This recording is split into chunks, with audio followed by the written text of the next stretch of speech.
গল্পকথন by Kallol চ্যানেলে আপনারা শুনছেন চার্লস ডিকেন্সের বিখ্যাত উপন্যাস আ টেল অফ টু সিটিজ। আজ প্রথম পর্ব। 1775 সালের নভেম্বর, কনকনে ঠান্ডা রাত। শুটার্স হিলের চড়াই পথ বেয়ে উঠছে ডোভার মেইল। চারপাশে ঘন কুয়াশা, তার উপর তুষার গলা পিচ্ছিল খাড়া পথ, এখানে ওখানে গর্ত। যাত্রী বোঝাই কোচ টেনে তুলতে পারছে না ঘোড়াগুলো। এরই মধ্যে তিনবার থেমে দাঁড়িয়েছে। যাত্রীরা তাই হেঁটে চলেছে কোচের পাশে পাশে, চোখে মুখে তাদের আতঙ্কের ছাপ। এই বুঝি ঘাড়ের উপর লাফিয়ে পড়ল ডাকাত। কদিন আগেও ডাকাতি হয়েছে ডোভার মেইলে। রক্ষীকে মেরে ছিনিয়ে নিয়েছে যাত্রীদের সবকিছু। চালকের আসনে দশাশই চেহারার কোচওয়ান সপাং সপাং চাবুক হাঁকাচ্ছে আর মুখ খিস্তি করছে। কাদা পানি ছিটিয়ে প্রাণপণে এগোচ্ছে ঘোড়াগুলো। রক্ষী দাঁড়িয়ে আছে কোচের পেছনে, টান টান পেশি, চোখে সতর্ক দৃষ্টি। ডান হাতটা কোচ বাক্সের উপর রাখা। 8টা গুলি ভরা পিস্তল রয়েছে ওই বাক্সে, যে কোনো ঝামেলার জন্য প্রস্তুত। সময়টা বড়ই খারাপ। চারদিকে শুধু সন্দেহ আর অবিশ্বাস। কেউ কাউকে বিশ্বাস করতে পারছে না। রক্ষীর মনেও সন্দেহ, একটু পরপরই তাকাচ্ছে যাত্রীদের দিকে। কে জানে যাত্রী বেশে কোনো ডাকাত রয়েছে কিনা এদের মধ্যে। যাত্রীদের মনেও সন্দেহ, মাঝে মাঝে আর চোখে তাকাচ্ছে সহযাত্রীর দিকে। এমনি ভয় আর অজানা আশঙ্কায় দুলতে দুলতে চূড়ায় উঠল কোচ। লাগাম টেনে ঘোড়া থামালো কোচওয়ান। এবার নিচে নামার পালা। কোচ বাক্সের পেছন থেকে নেমে এলো রক্ষী। দরজা খুলল কোচের। প্রথম যাত্রী সবেমাত্র পাদানিতে পা রেখেছে, অমনি হিস হিস করে উঠল কোচওয়ান। কিছু শুনতে পাচ্ছ জো? মুহূর্তে সতর্ক হয়ে গেল রক্ষী, কান খাড়া করল। ঘোড়া আসছে মনে হয় একটা। বলতে বলতে সে নিজের জায়গায় চলে গেল। হাতে তুলে নিল গুলি ভরা অস্ত্র। এগিয়ে আসছে খুরের আওয়াজ, ক্রমশ বাড়ছে। গর্জে উঠল রক্ষী, থামো নইলে গুলি করব। কিছুটা দূরত্বে ঘোড়া থামালো অশ্বারোহী। ঘন কুয়াশার আড়ালে একটা ছায়া মূর্তির মতো লাগছে তাকে। সেখান থেকে কর্কশ গলায় চিৎকার করে উঠল, এটা কি ডোভার মেইল? কেন? গলা উঁচিয়ে জিজ্ঞেস করল রক্ষী। কি দরকার তোমার? একজন যাত্রীকে দরকার। কি নাম? Mister Jarvis Lorry. খবরদার, এক চুলো নড়বে না ওখান থেকে। আমি দেখছি ওই নামে কেউ আছে কিনা। ঘাড় ফিরিয়ে যাত্রীদের দিকে তাকালো রক্ষী। কিন্তু রক্ষী কিছু বলার আগেই ভারী একটা কণ্ঠস্বর শোনা গেল। আমি জার্ভিস লরি। কে খুঁজছে আমাকে? জেরি নাকি? হ্যাঁ স্যার, দূর থেকে ভেসে এলো আগন্তুকের কণ্ঠস্বর। কি ব্যাপার? আপনার একটা চিঠি আছে স্যার, টেলসন্স ব্যাংকের। কোচের কাছ থেকে একটু সরে এলেন মিস্টার লরি। রক্ষীকে উদ্দেশ্য করে বললেন, লোকটা আমার পরিচিত, ওকে আসতে দাও। আগন্তুকের দিকে ফিরল রক্ষী। এসো, তবে সাবধান, সঙ্গে কিছু থাকলে বের করার চেষ্টা করো না। কুয়াশার পর্দা ভেদ করে ধীর কদমে এগিয়ে এলো অশ্বারোহী। মিস্টার লরির কাছে এসে লাগাম টানল ঘোড়ার। তারপর ঝুঁকে এগিয়ে দিল এক টুকরো ভাঁজ করা কাগজ। ভয়ের কিছু নেই, রক্ষীর দিকে তাকিয়ে বললেন মিস্টার লরি। আমি লন্ডনের টেলসন্স ব্যাংকের লোক, জরুরি কাজে প্যারিস যাচ্ছি। চিঠিটা পড়তে পারি তো? অবশ্যই স্যার। কোচ বাতির আলোয় চিঠিটা পড়লেন মিস্টার লরি। মাত্র 1 লাইনের চিঠি। ডোভারে রয়্যাল জর্জ হোটেলে মেয়েটার জন্য অপেক্ষা করবেন। চিঠি থেকে মুখ তুললেন তিনি। ঠিক আছে জেরি, তুমি এখন যেতে পারো, শুভরাত্রি। আর অপেক্ষা করলেন না লরি। দরজা খুলে উঠে পড়লেন কোচে। শুটার্স হিলের ঢাল বেয়ে নামতে শুরু করল ডোভার মেইল। সকালে রয়্যাল জর্জ হোটেলে পৌঁছল ডোভার মেইল। হোটেল মালিক নিজেই এগিয়ে এলো মিস্টার লরিকে দেখে। উষ্ণ অভ্যর্থনা জানালো।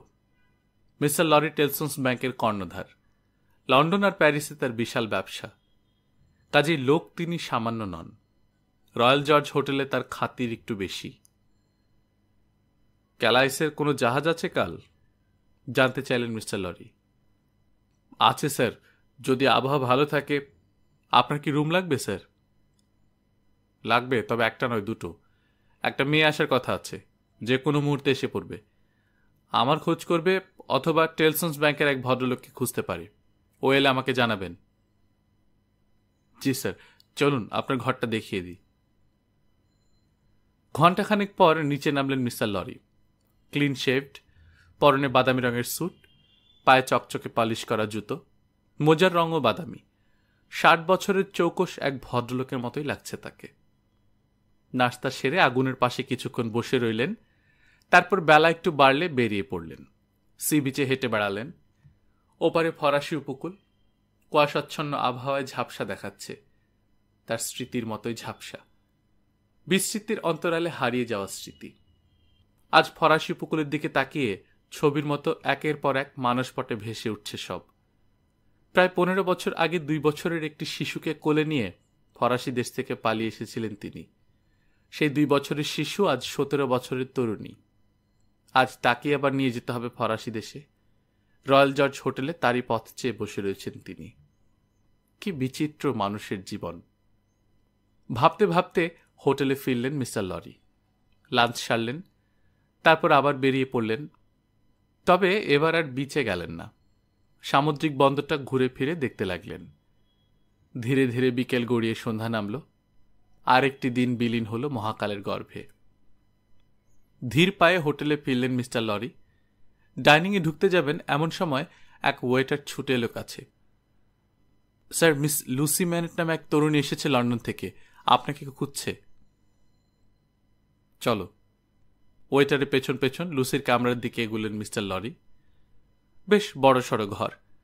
দুটো মোমবাতি কেঁপে কেঁপে ওঠার শিখা দূর করতে পারেনি অন্ধকার। কেমন যেন আলো আঁধারির লুকোচুরি খেলা চলছে ঘরের ভেতর। হঠাৎ করে কিছুই দেখতে পেলেন না মিস্টার লরি। তারপর ফায়ারপ্লেসের দিকে চোখ পড়তেই দৃষ্টি স্থির হয়ে গেল তার। ক্ষীণ দেহি একটি মেয়ে দাঁড়িয়ে আছে সেখানে, ছিপছিপে লম্বা, বেশ সুন্দরী, মাথায় একরাশ সোনালি চুল, গায়ে তখনও ভ্রমণের পোশাক। একদৃষ্টে তাকিয়ে রইলেন মিস্টার লরি।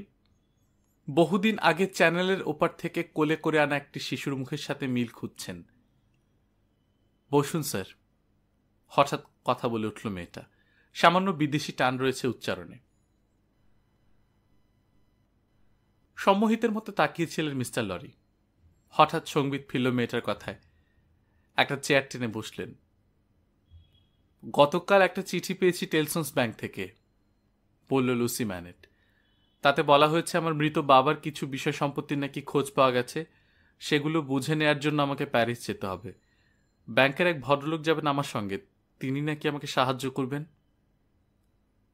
আমি সেই ভদ্রলোক, বললেন মিস্টার লরি। ব্যাংককে আমি জানিয়ে দিয়েছি আমি পিতৃমাতৃহীনা। আমার কোনো বন্ধু বান্ধব বা আত্মীয় স্বজন নেই যাদের সঙ্গে আমি প্যারিস যেতে পারি। তাই ব্যাংকের সেই ভদ্রলোক যদি... নিশ্চয়ই তুমি যাবে আমার সঙ্গে। চিঠিতে সেই কথাই বলা আছে, আর এই কথাও বলা আছে যে প্যারিসে গিয়ে কি কি করতে হবে তাও জানা যাবে আপনার কাছে।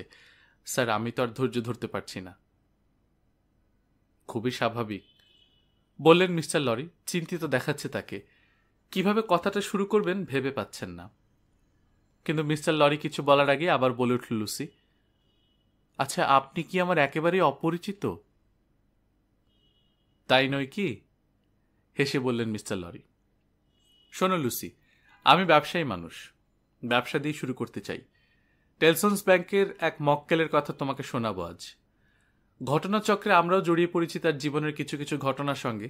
সে কাহিনী তোমাকে শোনাবো। কাহিনী? ভুরু কুচকে বলল লুসি। পায়ে পায়ে এগিয়ে এলো মিস্টার লরির দিকে। একটা চেয়ার টেনে বসে পড়ল পাশে। হ্যাঁ লুসি, আমাদের সেই মক্কেল ছিল একজন ফরাসি ডাক্তার। তিনি কি বহুভাষী? অবাক হয়ে বলল লুসি। হ্যাঁ, তোমার বাবার মতো তিনিও ছিলেন একজন বহুভাষী। তোমার বাবার মতো তারও বেশ নামডাক ছিল প্যারিসে। আমি তখন প্যারিস শাখায় কাজ করি। সেখানেই ভদ্রলোকের সঙ্গে আমার পরিচয়। সেটা আজ থেকে প্রায় 20 বছর আগের কথা। 20 বছর? হ্যাঁ লুসি, এক ইংরেজ মহিলাকে বিয়ে করেছিলেন ওই ডাক্তার। তার বিষয় সম্পত্তির দেখাশোনার ভার ছিল টেলসন্স ব্যাংকের উপর। নিছক ব্যবসায়িক সম্পর্ক। চমকে উঠল লুসি। এ তো আমার বাবার কাহিনী স্যার। তাহলে মা মারা যাওয়ার পর আপনি আমাকে নিয়ে এসেছিলেন লন্ডনে? হ্যাঁ লুসি, আমি সেদিন নিয়ে এসেছিলাম তোমাকে। সেটাই ছিল আমাদের শেষ দেখা। তুমি ঠিকই ধরেছ, এই কাহিনী তোমার বাবার জীবনের। তবে এতদিন তুমি জেনে এসেছো তোমার বাবা মারা গেছেন, কিন্তু এখন যদি শোনো তিনি মারা যাননি, কেমন লাগবে তোমার? রক্তশূন্য হয়ে গেল লুসির মুখ। খামচে ধরল মিস্টার লরির দুবাহু। আঙুলগুলো কাঁপছে থরথর করে। শান্ত হও লুসি, শান্ত হও। ধরো তোমার বাবা মারা যাননি, মারা যাওয়ার বদলে কোথাও হারিয়ে গিয়েছিলেন তিনি, অথবা অতি ক্ষমতাধর কোনো শত্রু ভয়ঙ্কর কোনো জায়গায় বন্দি করে রেখেছিল তাকে, আর তার স্ত্রী পাগলিনীর মতো দিনের পর দিন ধর্ণা দিয়ে বেরিয়েছে রাজার কাছে, রানীর কাছে, সমাজের প্রভাবশালীদের কাছে, যদি স্বামীর কোনো সন্ধান পাওয়া যায়। কিন্তু না, সব চেষ্টাই বৃথা হয়েছে। এই যদি হয় তোমার বাবার কাহিনী, তাহলে বলবো সেই ডাক্তার আর তোমার বাবা একই ব্যক্তি। এই পর্যন্ত বলে একটু থামলেন মিস্টার লরি। লুসির মনটাকে শক্ত করবার সময় দিলেন। তারপর আবার শুরু করলেন। তোমার মা তখন সন্তান সম্ভবা। স্বামী বেঁচে আছেন না মরে গেছে সেই খবরটুকু পর্যন্ত পেলেন না। কি এক অসহনীয় যন্ত্রণা! তোমার মায়ের সেই দুঃখ দুর্দশার মধ্যেই জন্ম হলো তোমার। তিনি সবসময় চাইতেন মেয়ে যেন তার মতো কষ্ট ভোগ না করে, মানুষের করুণার পাত্রী হয়ে বেঁচে না থাকে। এরই মধ্যে দুশ্চিন্তায় স্বাস্থ্য ভেঙে পড়তে শুরু করলো। স্বামীর এই অন্তর্ধানের কষ্ট বেশি দিন সহ্য করতে পারলেন না। শেষে একদিন জগৎ সংসারের সমস্ত বন্ধন ছিন্ন করে এগিয়ে গেলেন মৃত্যুর দিকে। তোমার বয়স তখন বছর 2। এইটুকু বলে আবার থামলেন মিস্টার লরি। লক্ষ্য করলেন অসহায় দৃষ্টি মেলে তার দিকে তাকিয়ে রয়েছে লুসি। কষ্ট পেলেন মিস্টার লরি। বুকের কোথায় যেন চিনচিন করে উঠল। কিন্তু তাই বলে তো থেমে থাকলে চলবে না। আবার শুরু করলেন। তবে তোমার মা ছিলেন বুদ্ধিমতী। মরবার আগে তোমার জন্য একটা ব্যবস্থা করে গিয়েছিলেন। তার ইচ্ছে মতো টেলসন্স ব্যাংক দায়িত্ব নিল তোমার। আমি তোমাকে পৌঁছে দিলাম লন্ডনে। সেখানে ব্যাংকের তত্ত্বাবধানে তুমি দিনে দিনে বড় হতে লাগলে। তোমার মায়ের ইচ্ছে মতোই তোমাকে জানানো হলো তোমার বাবা মারা গেছেন জন্মের আগেই। এটা ছিল তোমার মায়ের একটা কৌশল। তুমি যদি জানতে পারতে তোমার বাবা বেঁচে আছেন, অথচ তার কাছে যাবার উপায় নেই, তাহলে তোমাকেও তোমার মায়ের মতো এক অব্যক্ত কান্না বুকে চেপে বেঁচে থাকতে হতো। সেই কষ্টের হাত থেকে তোমাকে বাঁচাবার জন্যই এই কৌশলের আশ্রয় নিয়েছিলেন তিনি। এতদিন তুমি জানতে তোমার বাবা মৃত, কিন্তু না, তিনি বেঁচে আছেন। কদিন আগে খোঁজ পাওয়া গেছে ডাক্তার ম্যানেটের, মানে তোমার বাবার। কোথায় আছেন তিনি? 18টা বছর বাস্তিল কারাগারের এক অন্ধকার কুঠরিতে বন্দী ছিলেন। কিছুদিন আগে তাকে নিয়ে যাওয়া হয়েছে তার এক পুরনো কর্মচারীর বাড়িতে। সেখানেই যাব আমরা। শুনেছি শরীর মন ভেঙে গেছে তার, তবে বেঁচে আছেন, এটা তো কম কথা নয়। আমার দায়িত্ব হলো তিনি সত্যি তোমার বাবা কিনা সেটা শনাক্ত করা, আর তোমার দায়িত্ব হলো সেবা যত্নে তাকে সুস্থ করে তোলা, স্নেহ মমতায় তার বিধ্বস্ত মনটাকে জাগিয়ে তোলা। সারা শরীর একটা শিহরণ খেলে গেল লুসির। যেন কল্পনার দৃষ্টিতে দেখতে পাচ্ছ বাবাকে। আপন মনে বিড়বিড় করে উঠল, বাবা, আমার বাবা, কত বছর পর দেখতে পাবো। লুসির সোনালি চুলের দিকে তাকিয়ে আছেন মিস্টার লরি। কেমন যেন একটা গভীর স্নেহ ঝরে পড়ছে সেই দৃষ্টিতে। ধীরে ধীরে বললেন তিনি, হ্যাঁ, আমরা দেখতে পাবো তাকে। তবে একটা কথা, তোমার বাবাকে কিন্তু খুঁজে পাওয়া গেছে অন্য একটা নামে। হয়তো আসল নামটা তিনি ভুলে গেছেন, কিংবা ইচ্ছে করে লুকোতে চাইছেন। তবে যাই হোক, আমাদের একমাত্র কাজ হচ্ছে তাকে নিরাপদে ফ্রান্স থেকে বের করে আনা। কাজটা করতে হবে খুবই গোপনে। কর্তৃপক্ষ টের পেলে সবাই বিপদে পড়ব। যদিও একজন ইংরেজ হিসেবে, টেলসন্স ব্যাংকের একজন পদস্থ কর্মকর্তা হিসেবে ফ্রান্সে আমার যথেষ্ট সম্মান রয়েছে, তবু বাস্তিলের নাম মুখে আনতে অন্তরাত্মা কেঁপে ওঠে। স্থির হয়ে বসেছিল লুসি, কিন্তু মিস্টার লরির কথা শুনতে শুনতে কখন যে জ্ঞান হারিয়ে ফেলেছে তা বুঝতে পারেননি তিনি। চোখ দুটো খোলা, সবই আগের মতো আছে, শুধু জ্ঞান নেই। সাহায্যের জন্য হাঁকডাক শুরু করলেন মিস্টার লরি। পরক্ষণেই হুড়মুড় করে ঢুকল ইয়া মোটা এক মহিলা, পেছনে বয় বেয়ারার দল। ঘরের ভেতর এক নজর চোখ বুলেই ঘুরে দাঁড়ালো মহিলা। কে দেখছো হা করে? সঙ্গে আসা লোকগুলোর দিকে চেঁচিয়ে উঠল, দৌড়াও, স্মেলিং সল্ট নিয়ে এসো, ঠান্ডা পানি আনো, জলদি। মোটা মহিলা আসলে লুসির সার্বক্ষণিক দাসী ও সহচরী, নাম মিস প্রস। লুসির জ্ঞানহীন দেহটা শিশুর মতো কোলে তুলে নিল, আলতো করে শুইয়ে দিল একটা সোফায়। তারপর ফিরল মিস্টার লরির দিকে। এই যে মিস্টার, রাগতভাবে বলল সে, কি এমন ভয়ের কথা বললেন ওকে? ও তো মারা যেতে পারতো আর একটু হলে। দেখুন তো মুখটা কেমন ফ্যাকাশে হয়ে গেছে, হাত পা ঠান্ডা। এই বুদ্ধি নিয়ে ব্যাংক চালান কিভাবে? না, মানে ভেবেছিলাম। আমতামতো করে কি যেন বলতে যাচ্ছিলেন মিস্টার লরি। থাক থাক, আর সাফাই গাইতে হবে না। লুসির মাথায় আদুরে হাত বোলাতে শুরু করল মিস প্রস। চুপচাপ কামরা থেকে বেরিয়ে গেলেন মিস্টার লরি। সেন্ট আন্তোইন, প্যারিসের গরিব লোকেদের বাস এখানে। এখানে রয়েছে আর্নেস্ট দেফার্জের মদের দোকান। প্রকাণ্ড একটা মদের পিপে ভেঙে গেছে দোকানের সামনে। লাল মদের স্রোত বইছে রাস্তায়। গর্তগুলোকে মনে হচ্ছে যেন এক একটা মদের চৌবাচ্চা। ছেলে বুড়ো নারী পুরুষ সবাই তা আকণ্ঠ পান করে নিচ্ছে। বিনা পয়সায় মদ খাওয়ার এই সুযোগ কে ছাড়ে? আজলা ভরে পান করছে কেউ, কেউ বা মাটিতে শুয়ে পড়ে মুখ লাগিয়ে, কেউ পেয়ালা ভরে, কেউ বা আবার রুমাল ভিজিয়ে নিংড়ে দিচ্ছে শিশুর মুখে। যে যেভাবে পারছে স্বাদ মিটিয়ে পান করে নিচ্ছে। একটা উৎসব যেন চলছে পাড়ায়। ছোটাছুটি হাসাহাসির যেন বিরাম নেই। কেউ কেউ নাচতেও শুরু করেছে হাত ধরাধরি করে। দোকানের সামনে দাঁড়িয়ে রয়েছে দেফার্জ, তাকিয়ে তাকিয়ে দেখছে পাড়ার লোকেদের এই মাতামাতি। বড়ই গরিব এরা। হাড্ডিসার শরীর দেখলেই বোঝা যায় অর্ধাহারে দিন কাটে এদের। ভাগ্য বিড়ম্বিত লোকগুলোর বেঁচে থাকাটাই যেন একটা অভিশাপ। তবে আজ যেন আনন্দের কমতি নেই কারো। পিপে ভেঙেছে তো কি হয়েছে? এত বড় লোকসান দেখেও বিচলিত নয় দেফার্জ, বরং খুশি হয়েছে। পাড়ার এই গরিবেরা একটু আনন্দ পায় যদি পাক না। পয়সা দিয়ে তো কিনে খাবার অবস্থা নেই ওদের। একসময় ফুরিয়ে গেল রাস্তায় পড়ে থাকা মদ। এক এক করে চলে গেল সবাই, থেমে গেল কোলাহল। দোকানের ভেতর ঢুকল দেফার্জ। গাট্টা গোট্টা শরীর তার, বয়স বছর 30। মাথায় কোকড়া চুল, বিশাল চওড়া বুক, কালো চোখ জোড়ায় অদ্ভুত তীক্ষ্ণ দৃষ্টি। যে কোনো পরিস্থিতি মোকাবেলা করার অদ্ভুত এক ক্ষমতা রয়েছে তার। কাউন্টারের পেছনে বসা মাদাম দেফার্জ। স্বামীর মতো তার চোখ দুটো তীক্ষ্ণ, সতর্ক। এক মনে সেলাই করে চলেছে। স্বামীকে দেখে খুক করে একবার কেশে উঠল সে। স্বামীর সাথে চোখাচোখি হতেই দোকানের কোণের দিকে তাকিয়ে ভুরু নাচালো। বুঝতে পারল দেফার্জ অপরিচিত লোক এসেছে দোকানে, নইলে এমন অসময়ে কেশে উঠত না সে। দোকানে বসা খদ্দেরদের মধ্যে দুজন ছাড়া সবাইকে চেনে দেফার্জ। এদের একজন বৃদ্ধ, আরেকজন অল্প বয়সী মেয়ে। তাদের পাশ দিয়ে হেঁটে অন্য একটা টেবিলের পাশে গিয়ে দাঁড়ালো সে।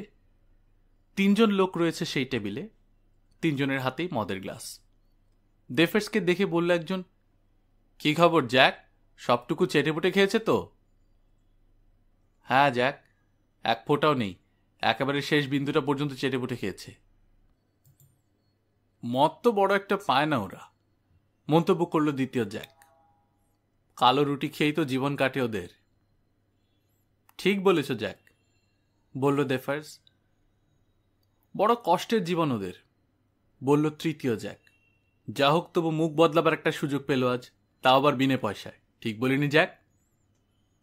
একেবারে খাঁটি কথা, বলল দেফার্জ। উঠে দাঁড়ালো 3 জন, মদের দাম মিটিয়ে বেরিয়ে গেল। 3বার একই নামের আদান প্রদান মনোযোগ এড়ায়নি মাদাম দেফার্জের। প্রতিবারই ভুরু কুচকে উঠেছে তার। তবে সেলাইয়ের কাজ থেমে থাকেনি এক মুহূর্তের জন্য। মাথা নিচু করে চুপচাপ সেলাই করে চলেছে সে। লোক 3 জন বেরিয়ে যেতেই উঠে দাঁড়ালেন বৃদ্ধ। ধীর পায়ে এগিয়ে গেলেন দেফার্জের কাছে। কিছু কথা আছে তোমার সঙ্গে। আসুন, বলতে বলতে দরজার দিকে এগোলো দেফার্জ। খুব অল্প সময় কথা হলো দুজনের। প্রথমে একটু চমকে উঠল দেফার্জ, পরে মনোযোগ দিয়ে শুনল সব। বার কয়েক মাথা ঝাঁকালো, তারপর বেরিয়ে গেল দোকান থেকে। মেয়েটাকে ডেকে বৃদ্ধ বেরিয়ে গেলেন দেফার্জের পেছন পেছন। তখনও আপন মনে সেলাই করে চলেছে মাদাম দেফার্জ। মনে হলো কিছুই দেখতে পায়নি সে, কিছুই শুনতে পায়নি। দরজা পেরিয়ে উঁচু দেয়াল ঘেরা একটা উঠানে এলেন মিস্টার লরি আর লুসি। সেখানে বন্ধ একটা দরজার সামনে দাঁড়িয়ে রয়েছে দেফার্জ। লুসি কাছে আসতেই অদ্ভুত একটা কাণ্ড করে বসল সে। হাঁটু গেড়ে বসে পড়ল লুসির সামনে। লুসির একটা হাত ধরে ঠোঁটে ছোঁয়ালো, বলল, আপনি আমাকে চিনবেন না মিস ম্যানেট। ছোটবেলায় আপনাদের বাড়িতে কাজ করতাম আমি। আপনার বাবা ভীষণ আদর করতেন আমাকে। আমরা কেন এসেছি সেটা নিশ্চয়ই বুঝতে পেরেছ, বললেন মিস্টার লরি।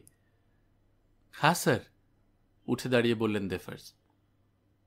এখন কি ডাক্তারের সাথে দেখা করা যাবে? যাবে, চলুন। বন্ধ দরজাটা খুলল ডেফার্স। খাড়া সিঁড়ি বেয়ে উপরে উঠতে লাগলো। উনি খুব বদলে গেছেন, তাই না? পেছন থেকে জিজ্ঞেস করলেন মিস্টার লরি। গেছেন মানে? অস্বাভাবিক গলায় বলল ডেফার্স। দাঁতে দাঁত চেপে এক ঘুষি বসিয়ে দিল দেয়ালে। বুঝতে বাকি রইল না মিস্টার লরির ডাক্তার ম্যানেটের পরিণতিটা কি সাংঘাতিক। মাঝখানে দুবার থামল তারা, বিশ্রাম নিল। অবশেষে উঠল শেষ মাথায়। পকেট থেকে চাবি বের করল ডেফার্স। ওনাকে তালাবদ্ধ করে রাখা হয় নাকি? অবাক হয়ে জিজ্ঞেস করলেন মিস্টার লরি। অনেকগুলি বছর তালাবদ্ধ ঘরে কাটিয়েছেন কিনা, তাই দরজা খোলা থাকলে ভয় পান, খেপে যান, আছড়ে খামচে নিজেকে ক্ষতবিক্ষত করে ফেলেন। শেষ ধাপে উঠে বায়ে ঘুরতেই চোখে পড়ল একটা বদ্ধ দরজা। 3 জন লোক দাঁড়িয়ে রয়েছে সেখানে। কপাটের ফাঁক দিয়ে উকি মেরে কি যেন দেখছে। ডেফার্সের সঙ্গে অপরিচিত লোক দেখে দ্রুত পাশ কাটিয়ে চলে গেল তারা। লোক 3 জনকে চিনতে পারলেন মিস্টার লরি। দোকানে দেখা সেই 3 জ্যাক। ডাক্তার ম্যানেট কি প্রদর্শনী বস্তু নাকি? ক্রুদ্ধ কণ্ঠে বললেন মিস্টার লরি। নাকি চিড়িয়াখানার জন্তু? ওনাকে দেখার জন্য বিশেষ কিছু লোক আসে এখানে, বলল ডেফার্স। বিশেষ মানে? মানে যারা আমার মতো জ্যাক, ওনাকে যারা ভালোবাসে, ভক্তি শ্রদ্ধা করে। আপনি ইংরেজ, ওসব বুঝবেন না। আর কথা বাড়ালো না ডেফার্স। চাবি ঢোকালো তালায়। আস্তে আস্তে কপাট দুটো একটু ফাঁক করে উকি দিল ভেতরে। নিচু স্বরে কি যেন বলল। ক্ষীণ কণ্ঠে একটা জবাবও শোনা গেল। এবার ঘাড় ফিরিয়ে মিস্টার লরি আর লুসির দিকে তাকালো, ইশারায় ডাকল, আসুন। লুসির হাত ধরে টানলেন মিস্টার লরি, কিন্তু নড়ল না লুসি। শক্ত হয়ে দাঁড়িয়ে রইল। এসো, অনুরোধ করলেন মিস্টার লরি। আমার ভয় করছে, বলল লুসি। কিসের ভয়? বাবাকে। লুসির কাঁধে হাত রাখলেন মিস্টার লরি। পাগলি মেয়ে, বাবাকে কেউ ভয় পায়? এসো আমার সাথে। লুসিকে প্রায় টেনে ঢুকে পড়লেন ভেতরে। ছোট্ট ঘর, প্রায় অন্ধকার। জানলাটাও খুব ছোট্ট। 2টো পাল্লার, একটা বন্ধ আর একটা সামান্য খোলা। এক চিলতে আলো এসে পড়েছে ভেতরে। সেই আলোতেই দেখা গেল দরজার দিকে পিঠ দিয়ে একটা বেঞ্চের উপর বসে আছে এক বৃদ্ধ। চুলগুলো বরফের মতো সাদা। আপন মনে জুতো সেলাই করছে। কেমন আছেন? বৃদ্ধের কাছে গিয়ে নিচু স্বরে জিজ্ঞেস করল ডেফার্স। মুহূর্তের জন্য মাথাটা একটু উঁচু হলো বৃদ্ধের। তারপর যেন অনেক দূর থেকে ভেসে এল একটা ক্ষীণ শব্দ, ভালো। এখনো কাজ করছেন দেখছি। অনেকক্ষণ পর আবার মাথা তুললেন বৃদ্ধ। আগের মতোই ক্ষীণ কণ্ঠে বললেন, হ্যাঁ করছি, বলে আবার মগ্ন হয়ে গেলেন কাজে।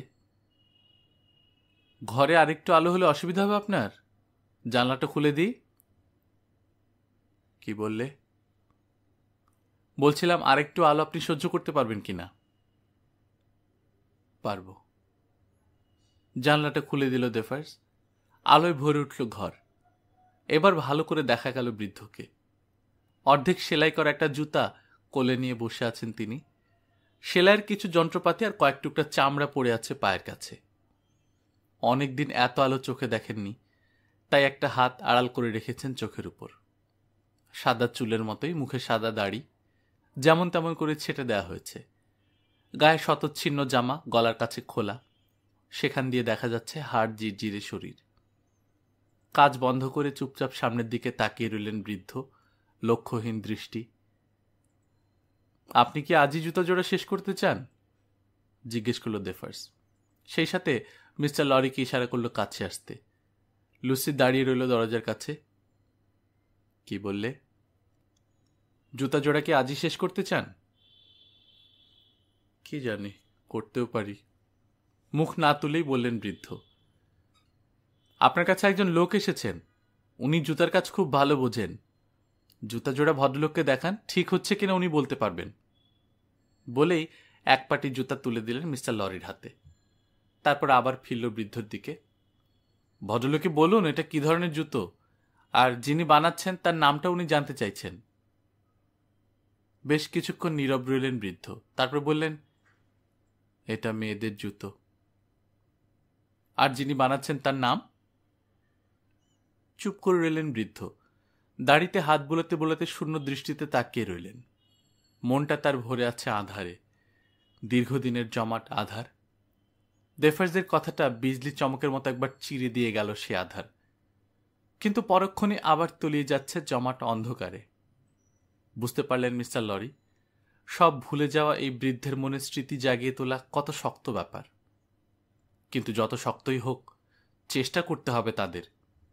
এগিয়ে এসে আবার বলল ডেফার্স, ভদ্রলোক আপনার নামটা জানতে চাইছেন। নীরব রইলেন বৃদ্ধ, আবার কিছুক্ষণ হাত বোলালেন দাড়িতে, তারপর কপালে ভাঁজ ফেলে বললেন, তুমি কি আমার নাম জিজ্ঞেস করলে? হ্যাঁ, আমার নাম 105 নর্থ টাওয়ার। বলে একটা দীর্ঘশ্বাস ছাড়লেন বৃদ্ধ, আবার ডুবে গেলেন কাজে। কিন্তু এ যেন দীর্ঘশ্বাস নয়, কাতর কোনো উক্তিও নয়। তার দেহ মন যে দারুণ ক্লান্তির ভারে ভেঙে পড়েছে, তারই এতটুকুন বহিঃপ্রকাশ মাত্র। আবার তার মনোযোগ ভঙ্গ হল, তবে এবার ডেফার্সের কথায় নয়। প্রশ্ন করলেন মিস্টার লরি, জুতা তৈরি আপনার আসল পেশা নয়, তাই না? কোটরগত ঘোলাটে চোখ তুলে প্রথমে ডেফার্সের দিকে তাকালেন বৃদ্ধ, তারপর মিস্টার লরির দিকে। না, জুতা তৈরি আমার পেশা নয়। কারাগারে বসে নিজে নিজেই শিখেছি। চুপচাপ সময় কাটতো না, খারাপ লাগতো। অনেক কষ্টে কারা কর্তৃপক্ষকে রাজি করিয়েছিলাম, সেই থেকেই জুতো বানাচ্ছি। মিস্টার লরির দিকে হাত বাড়ালেন বৃদ্ধ, জুতাটা ফেরত দিলেন মিস্টার লরি। এক দৃষ্টিতে তাকিয়ে রইলেন বৃদ্ধের মুখের দিকে। মসিয়ে ম্যানের, আপনি কি আমাকে চিনতে পারছেন না? কেঁপে উঠলেন বৃদ্ধ, জুতাটা পড়ে গেল হাত থেকে। অপলক তাকিয়ে রইলেন প্রশ্নকর্তার দিকে। সত্যি কি আপনি আমাকে চিনতে পারছেন না ডাক্তার ম্যানের?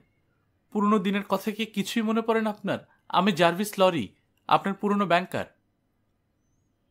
একবার মিস্টার লরির দিকে, আরেকবার ডেফার্সের দিকে তাকাতে লাগলেন ডাক্তার ম্যানেট। মুখটা কেমন যেন একটু উজ্জ্বল মনে হলো দীর্ঘদিনের নির্জন কারাবন্দির। যে কালো কুয়াশার পর্দা বহু বছর ধরে তার স্মৃতিকে আড়াল করে রেখেছিল, তা যেন হঠাৎ ক্ষণিকের জন্য একটু ফাঁক হলো। মুহূর্তের জন্য চকিত দীপ্তি নিয়ে ফুটে উঠল, তারপর আবার সেই অন্ধকার। ম্লান হয়ে গেল সব। পড়ে যাওয়া জুতোটা তুলে আবার কাজ শুরু করলেন। আপনি কি ওনাকে চিনতে পেরেছেন? মিস্টার লরির কানে কাছে ফিস ফিস করে উঠল ডেফার্স। হ্যাঁ, পেরেছি। ইনি ডাক্তার ম্যানেট। ডেফার্সকে টেনে একপাশে সরে দাঁড়ালেন তিনি। ধীরে ধীরে দরজার কাছ থেকে এগিয়ে এলো লুসি। নিঃশব্দে বেঞ্চটার পাশে এসে দাঁড়ালো। কিছুই খেয়াল করলেন না বৃদ্ধ, আগের মতোই ঘাড় গুজে কাজ করতে লাগলেন। লুসিও দাঁড়িয়ে রইল চুপচাপ। বেশ কিছুক্ষণ পর চামড়া কাটার ছুরির দরকার হলো বৃদ্ধের। ঝুঁকে মেঝে থেকে ছুরিটা তুলতে যাবেন, এমন সময় চোখ পড়ল লুসির স্কার্টের উপর। চমকে উঠলেন বৃদ্ধ, হাতে ছুরি নিয়ে চোখ তুলে তাকালেন লুসির দিকে। কে তুমি? কারাপ্রধানের মেয়ে? না, দীর্ঘশ্বাস ছেড়ে বলল লুসি। তাহলে কে? কথা বলার শক্তি যেন লোপ পেয়েছে লুসির। আবেগে কাঁপছে সারা শরীর। কোনো জবাব না দিয়ে ধীরে ধীরে বসে পড়ল বাবার পাশে। ভয়ে সংকোচে সরে যাওয়ার চেষ্টা করলেন বৃদ্ধ। লুসি এসে একটা হাত চেপে ধরল তার। এবার আর সরে যাওয়ার চেষ্টা করলেন না বৃদ্ধ। বিস্ময় আর কৌতূহল ভরা দৃষ্টিতে তাকিয়ে রইলেন লুসির মুখের দিকে। সোনালি এলো চুল ছড়িয়ে পড়েছে লুসির কাঁধের উপর। একটু একটু করে বৃদ্ধের হাত এগিয়ে গেল সেই দিকে। এক গোছা চুল তুলে নিলেন, তীক্ষ্ণ দৃষ্টিতে পরখ করলেন। তারপর নিজের গলা থেকে সুতোয় বাঁধা নোংরা একটা পুটুলি খুলে আনলেন। কয়েক গাছের সোনালি চুল বেরোলো ভেতর থেকে, লুসির চুলের মতোই মসৃণ চিকন। একবার নিজের হাতে ধরা চুল, আরেকবার লুসির চুলের দিকে তাকাতে লাগলেন বৃদ্ধ। বার কয়েক এরকম করলেন, তারপর বিস্ময়ে বলে উঠলেন, হুবহু একই রকম, এ কি করে সম্ভব? কে তুমি? বৃদ্ধের উৎকণ্ঠিত গলা শুনে চমকে উঠলেন মিস্টার লরিয়ার ডেফার্স। দ্রুত পা বাড়ালেন বৃদ্ধের দিকে। প্লিজ আসবেন না এদিকে, হাত তুলে বাধা দিল লুসি। কথা বলবেন না। এ কার গলা? কে তুমি? প্রায় চিৎকার করে উঠলেন বৃদ্ধ। দুহাতে বৃদ্ধের গলা জড়িয়ে ধরল লুসি। সব বলবো, আমি কে, আমার বাবাকে, মাকে সব বলবো, কিন্তু এখন নয়, আগে তোমাকে ইংল্যান্ডে নিয়ে যাই, তারপর বলবো। লুসির কাঁধে মাথা এলিয়ে দিলেন বৃদ্ধ।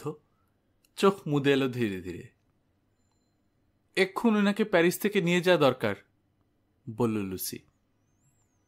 এই দুর্বল শরীরে কি পথের ধকল সইতে পারবে? জিজ্ঞেস করলেন মিস্টার লরি। না পারলেও যেতে হবে, বলল ডেফার্স। প্যারিসে থাকা এক মুহূর্ত নিরাপদ নয় ওনার জন্য। আমি কি একটা গাড়ির ব্যবস্থা করব? চলো, আমিও যাই তোমার সঙ্গে। লন্ডনে যাবার সব আয়োজন শেষ করে ফিরে এলেন মিস্টার লরি আর ডেফার্স। ডাক্তার ম্যানেটকে খাওয়ানো হলো, নতুন জামা কাপড় পরানো হলো, তারপর রওনা হলো সবাই। ততক্ষণে অন্ধকার গ্রাস করেছে চারপাশ। কোচওয়ানকে আগেই বলা কথা ছিল, সবাই ওঠামাত্র ছেড়ে দিল কোচ। রাস্তার পর রাস্তা পেরিয়ে ছুটে চলল সীমান্তের দিকে। কিন্তু নগর তরুণের কাছে আসতেই বিপত্তি ঘটালো এক সৈনিক। হাতে লণ্ঠন দুলিয়ে কোচ থামার নির্দেশ দিল সে। আপনাদের পরিচয়পত্র দেখান। কোচ থেকে নেমে পড়ল ডেফার্স। কাগজপত্র দেখালো সৈনিককে। কানের কাছে মুখ নিয়ে ফিসফিস করে কি যেন বলল। সমজদারের ভঙ্গিতে মাথা ঝাঁকালো সৈনিক, তারপর বলল, ঠিক আছে, যেতে পারেন আপনারা। উপকূলের দিকে এগিয়ে চলল কোচ, আর ডেফার্স রওনা হলো শহরের দিকে। 5 বছর পর ওল্ড বেইলি, লন্ডনের ফৌজদারি আদালত। চাঞ্চল্যকর একটা মামলার শুনানি চলছে সেখানে। অসম্ভব ভিড়, চারপাশে একটা চাপা গুঞ্জন। বিচারক আর জুরিরা ঢুকতেই থেমে গেল সব গুঞ্জন। আর কিছুক্ষণ পর আসামিকে আনা হলো কাঠগড়ায়। বছর 25-এর মতো বয়স, স্বাস্থ্যবান, সুদর্শন, লম্বা কালো চুলগুলো মাথার পেছনে রিবন দিয়ে বাঁধা। প্রথম দর্শনে ভদ্রলোক বলি মনে হলো, যদিও বর্তমান বিপদের জন্য মুখটা বিবর্ণ, কিন্তু কোনোরকম চাঞ্চল্য নেই তার ভেতর। বেশ শান্ত সংযতভাবেই অভিবাদন জানালো বিচারককে, তারপর চুপচাপ দাঁড়িয়ে রইল কাঠগড়ার রেলিং ধরে। আসামির উকিলের সামনে এক গাদা কাগজপত্র ক্রমাগত নাড়াচাড়া করছে। তার উল্টো দিকে বসা আরও একজন উকিল, বয়সে তরুণ, বসে বসে ছাদের কড়ি কাঠ গুনছে। নিঃশব্দ আদালত কক্ষ। আসামি চার্লস ডারনের বিরুদ্ধে আনিত অভিযোগ পড়ে শোনাচ্ছেন অ্যাটর্নি জেনারেল। গতকাল আসামি চার্লসকে আদালতে হাজির করা হলে সে নিজেকে নির্দোষ বলে দাবি করেছিল, কিন্তু আমাদের কাছে যথেষ্ট প্রমাণ আছে সে ফ্রান্সের গুপ্তচর হিসেবে কাজ করছে। এই জন্যই তাকে বেশ কিছুদিন যাবৎ ঘন ঘন ইংলিশ চ্যানেল পারাপার হতে দেখা গেছে। কি এত প্রয়োজন তার ফ্রান্সে? এর পেছনে একটা কারণ রয়েছে। ইংল্যান্ডের রাজা আমেরিকা এবং কানাডায় পাঠানোর জন্য যেসব বাহিনী প্রস্তুত করেছেন তাতে কত সৈন্য আছে, তারা কোথায় অবস্থান করছে, কি কি অস্ত্রের শিক্ষালাভ করছে, এইসব খুঁটিনাটি খবর সংগ্রহ করে ফ্রান্সের রাজার কাছে পাচার করাই তার পেশা। এই পর্যন্ত বলে একটু থামলেন অ্যাটর্নি জেনারেল। নিঃশব্দে সব শুনল চার্লস ডার্নে। অভিযোগ গুরুতর, কিন্তু এজন্য কোনো ভাবান্তর লক্ষ্য করা গেল না তার মধ্যে। শুধু মাথা তুলে দৃষ্টি বোলাতে লাগলো আদালত কক্ষের চারপাশে। হঠাৎ একটা জায়গায় থমকে গেল তার দৃষ্টি। চমকে উঠল ভয়ানকভাবে। রক্ত সরে গেল মুখের। কামরার প্রতিটি লোক লক্ষ্য করল তার এই ভাবান্তর। তার দৃষ্টি অনুসরণ করে ঘুরে দাঁড়ালো সবাই। কক্ষের বাঁদিকে বসে রয়েছে এক তরুণী, মাথায় সোনালি চুল, 20-এর কিছু উপরে হবে বয়স। তরুণীর পাশে এক ভদ্রলোক, মাথার চুল সব সাদা। ভদ্রলোকের একটা বাহু ধরে রেখেছে মেয়েটা। আবার শুরু করলেন অ্যাটর্নি জেনারেল। মাননীয় আদালত, আসামির বয়স কম হলেও সে একজন ধূর্ত প্রকৃতির লোক। তার বক্তব্য হলো সে ব্যক্তিগত কাজে ঘন ঘন ইংল্যান্ড ফ্রান্স যাওয়া আসা করছে, কিন্তু ব্যক্তিগত কাজটা যে কি তা সে ব্যাখ্যা করেনি। আমরাও বুঝে উঠতে পারিনি। আমাদের মতো আসামির এককালের বন্ধু জন বর্সাদ এবং রজার ক্লাইও প্রথম ব্যাপারটা বুঝতে পারেনি। হঠাৎ একদিন আসামির কোটের পকেটে কিছু কাগজপত্র পেয়ে আবিষ্কার করে তার ঘন ঘন যাওয়া আসার রহস্য। দেশপ্রেমের তাগিদে আজ তার আসামির বিরুদ্ধে সাক্ষ্য দিতে এসেছে। ওইসব কাগজপত্রে রয়েছে ইংল্যান্ডের রাজকীয় নৌবহর এবং স্থলবাহিনীর অবস্থানের বিস্তারিত বিবরণ, যা আগেই মাননীয় আদালতে পেশ করা হয়েছে। তবে কথা সত্য যে তালিকাটি আসামির নিজের হাতে লেখা নয়, কিন্তু তাতে আসামির নির্দোষিতা প্রমাণ হয় না। এখানেও আসামি তার ধূর্ততার পরিচয় দিয়েছে। ভবিষ্যতের পরিণামের কথা চিন্তা করেই লেখাগুলো সে অন্য কাউকে দিয়ে লিখিয়েছে বলে আমার ধারণা। তাই মাননীয় আদালতের কাছে আমার প্রার্থনা, আসামির এই জঘন্য অপরাধের কথা বিবেচনা করে তাকে দোষী সাব্যস্ত করা হোক এবং চরম শাস্তি দিয়ে তার অশুভ তৎপরতার চিরসমাপ্তি ঘটানো হোক। নিজের আসনে বসলেন অ্যাটর্নি জেনারেল। জন বর্সার্ডকে ডাকা হলো সাক্ষ্য দেওয়ার জন্য। সাক্ষীর কাঠগড়ায় এসে দাঁড়ালো বর্সার্ড। চার্লস ডারনের উকিল মিস্টার স্ট্রাইভার উঠে দাঁড়ালো তাকে জেরা করার জন্য। মিস্টার বর্সার্ড, তুমি কখনো গুপ্তচর ছিলে? না। তোমার দিন চলে কিভাবে? উত্তরাধিকার সূত্রে পাওয়া কিছু সম্পত্তি আছে। কার কাছ থেকে পেয়েছিলে? দুঃসম্পর্কীয় এক আত্মীয়ের কাছ থেকে। তার নাম? নামটা এই মুহূর্তে মনে পড়ছে না। জেলে গিয়েছ কখনো? অবশ্যই না। দেনার দায়ও না? মনে করে দেখো তো। বুঝতে পারছি না এই মামলার সঙ্গে এর কি সম্পর্ক। আমার প্রশ্নের জবাব দাও। দেনার দায়ও কখনো জেলে যাওনি? হ্যাঁ, গিয়েছিলাম। কবার? 2-3 বার। নাকি 5-6 বার? হতে পারে, মনে নেই। জুয়া খেলেছ কখনো? খেলেছি। লাথি খেয়েছ কখনো? লাথি মেয়ের ওপর থেকে নিচে ফেলে দিয়েছিল কেউ? একবার সিঁড়ির মাথায় দাঁড়িয়েছিলাম, আচমকা আমার এক বন্ধু এসে লাথি মারে, টাল সামলাতে না পেরে পড়ে যাই। যদি বলি জুয়া খেলার সময় জোর চুরি করার জন্য লাথি খেয়েছিলে? মিথ্যে কথা, লোকটা মাতাল ছিল। এবার বলো তো, আসামিকে তুমি চেনো? হ্যাঁ। ও তোমার বন্ধু ছিল? হ্যাঁ। কখনো টাকা ধার করেছিল ওর কাছ থেকে? হ্যাঁ। শোধ দিয়েছ? না। আমার মনে হয় আসামিকে তুমি চিনতে পারোনি, অন্য কাউকে আসামি বলে ভুল করছো। না। আসামির বিরুদ্ধে সাক্ষ্য দেওয়ার জন্য সরকারের কাছ থেকে টাকা খেয়েছ, তাদের শেখানো মতে মিথ্যা সাক্ষ্য দিচ্ছ। না, কখনো নয়। ঠিক আছে, তোমাকে আর জিজ্ঞেস করার কিছু নেই। নেমে গেল জন বার্সার্ড। পরবর্তী সাক্ষী রজার ক্লাই উঠল কাঠগড়ায়, শপথ নিল। স্ট্রাইভারের জেরার জবাবে সে যে জানালো তার সারমর্ম হল 4 বছর আগে সে আসামির বাড়িতে কাজ নেয়। কিছুদিন পরই আসামির গতিবিধির উপর তার সন্দেহ হয়। একদিন কাপড় চোপড় গুছিয়ে রাখার সময় একটা তালিকা পায় আসামির পকেটে। ক্যালাইস বন্দরে এক ফরাসিকে এরকম একটা তালিকা দিয়েছিল আসামি। সে যখন বুঝতে পারল তার মনিব একজন দেশদ্রোহী, তখন আর তার পক্ষে চুপ করে থাকা সম্ভব হলো না। দেশপ্রেমের তাগিদে সব জানিয়ে দিল সরকারকে। রজার ক্লাই আরও জানায় যে জন বর্সাদের সঙ্গে আসামির খুব ভালো সম্পর্ক ছিল, অন্তরঙ্গ বন্ধু ছিল তারা। জেরার মুখে ক্লাই আরও জানায় চুরির দায়ে সে নিজেও একবার জেলে গিয়েছিল। তৃতীয় সাক্ষী মিস্টার জার্ভিস লরি। তাকে জেরা করার জন্য আদালতের কাছে অনুমতি চাইলেন অ্যাটর্নি জেনারেল। অনুমতি দেয়া হলো। আপনি মিস্টার জার্ভিস লরি? হ্যাঁ। টেলসন্স ব্যাংকে চাকরি করেন? হ্যাঁ। আসামিকে আগে কখনো দেখেছেন? দেখেছি। কতদিন আগে? বছর 5। আমি তখন ফ্রান্স থেকে ইংল্যান্ড আসছিলাম, উনিও ছিলেন জাহাজে। উনি কটার সময় জাহাজে ওঠেন?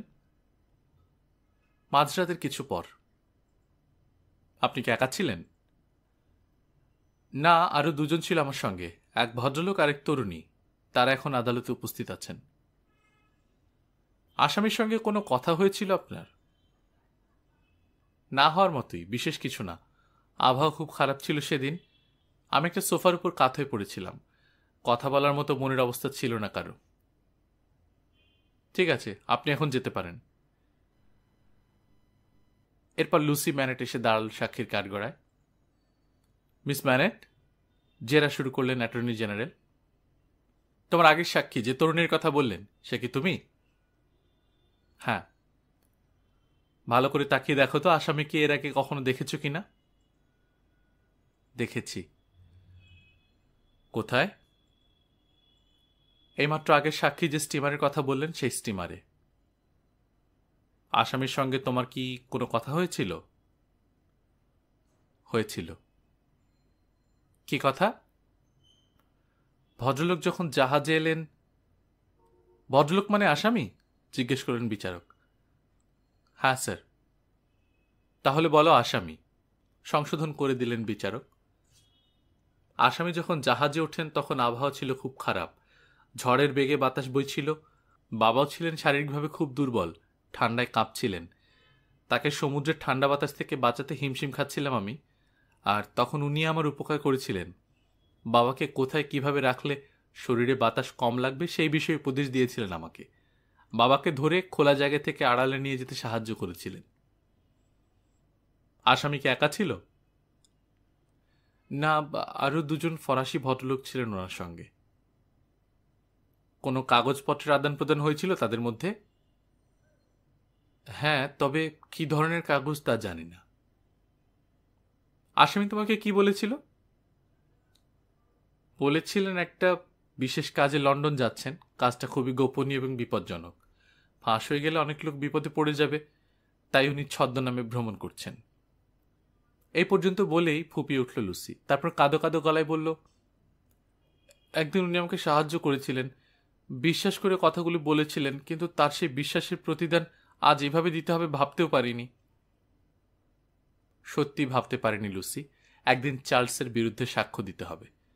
চার্লস যেরকম ভদ্র ব্যবহার করেছিল তাতে কৃতজ্ঞ হয়েই আছেও, অথচ সত্যের খাতিরে আজ যে কথা বলতে হচ্ছে তা হয়তো চার্লসের বিরুদ্ধেই যাবে, হয়তো মৃত্যুদণ্ড হতে পারে। আর তাই যদি হয় তাহলে কিছুটা হলেও নিজেকে দায়ী মনে করবেও। মিস ম্যানেট, কঠোর স্বরে বলে উঠলেন অ্যাটর্নি জেনারেল, আদালতে কোনো ভাবাবেগের মূল্য নেই। সাক্ষ্য প্রমাণের উপর ভিত্তি করেই জজ জুরিরা তাদের রায় দেবেন। তোমার কর্তব্য হলো আদালতকে সত্য কথা জানানো।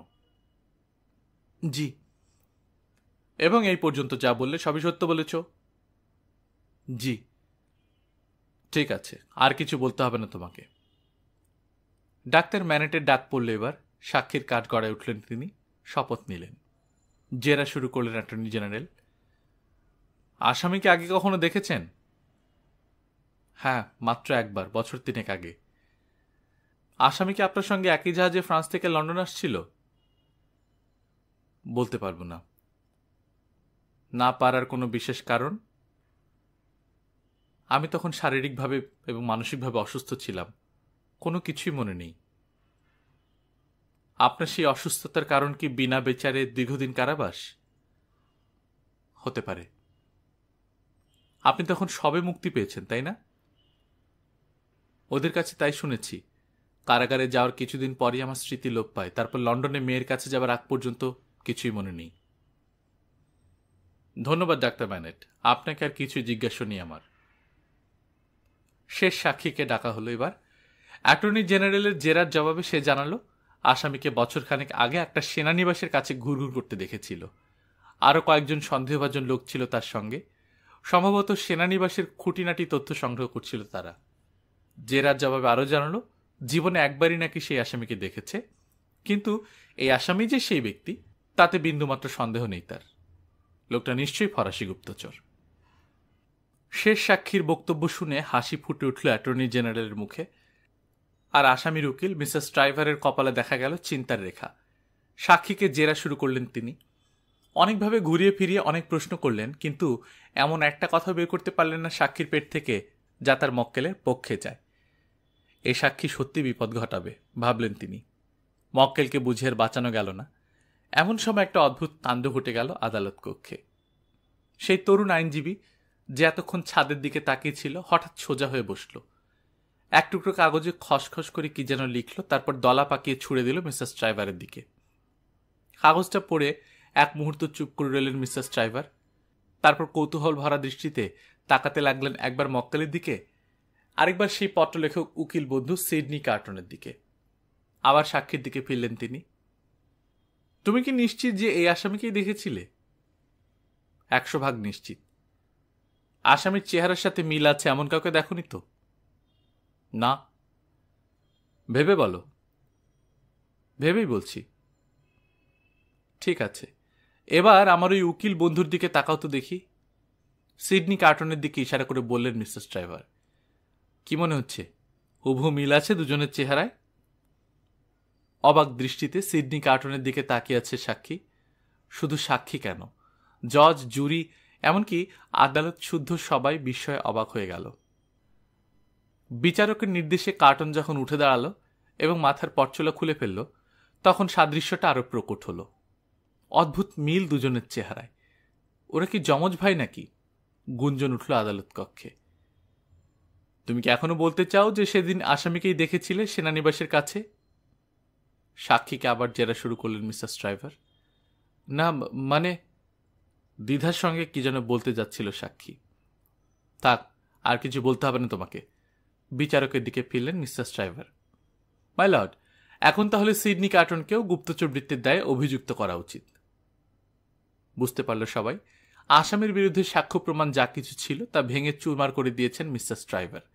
দুজনের চেহারার এই অদ্ভুত মিল পুরো মামলাটাকেই বানচাল করে দিতে বসেছে। মাই লর্ড, খানিক বিরতির পর আবার শুরু করলেন মিস্টার স্ট্রাইভার। বিভিন্ন সাক্ষ্য প্রমাণ বিশ্লেষণ করে এই মামলা সম্পর্কে আমার যা ধারণা হয়েছে তা হল জন বরসাদ একজন ভাড়াটে গুপ্তচর, আর আসামির এককালের ভৃত্য রজার ক্লাই তার সহযোগী। এই দুজন মিলে একজোট হয়ে আসামির বিরুদ্ধে একটা মামলা ঠুকে দিয়েছে। সম্ভবত জুয়া খেলার জন্য চার্লসের কাছে টাকা ধার করেছিল বরসাদ।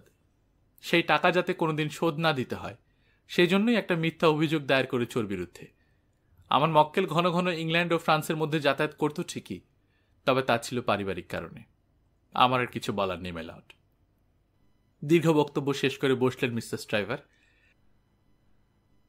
অ্যাটর্নি জেনারেলের দিকে তাকালেন বিচারক। আপনার কি আর কিছু বলার আছে? জানতে চাইলেন তিনি। উঠে দাঁড়ালেন অ্যাটর্নি জেনারেল। সেই পুরনো কথারই পুনরাবৃত্তি করলেন। আসামি দেশের শত্রু, রাজার শত্রু, সুতরাং তাকে কঠোর শাস্তি দেওয়া হোক। দুপক্ষের সমাপনী বক্তব্য শেষ। এবার রায়ের পালা। সিডনি কার্টনকে অভিযুক্ত করার অভিসন্ধি জুরিদের কারোরই ছিল না, কিন্তু চার্লসের বিরুদ্ধে সাক্ষ্য প্রমাণ যা ছিল তাও মিস্টার স্ট্রাইভের ধারালো যুক্তিতর্কের কাছে ধূলিসাৎ হয়ে গেল। অনেক তর্ক বিতর্কের পর জুরিরা রায় দিতে বাধ্য হলেন। আসামিকে অপরাধী বলে সাব্যস্ত করার মতো জোরালো প্রমাণ কিছুই পাওয়া গেল না, তাই তাকে মুক্তি দেওয়া হলো। মুক্ত হল চার্লস ডার্নে। সিডনি কার্টনের সঙ্গে তার চেহারার অদ্ভুত মিল একটা বিস্ময়ের ব্যাপার হয়ে রইল। গল্পকথন বাই কল্লোল চ্যানেল আপনারা শুনছিলেন চার্লস ডিকেন্সের উপন্যাস আ টেল অফ টু সিটিজ।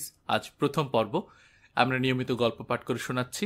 আপনারা যারা প্রথমবার মতো শুনছেন কাইন্ডলি সাবস্ক্রাইব করে নেবেন, আমার জন্য দোয়া করবেন যেন সুস্থ থেকে আপনাদেরকে গল্প শোনাতে পারি।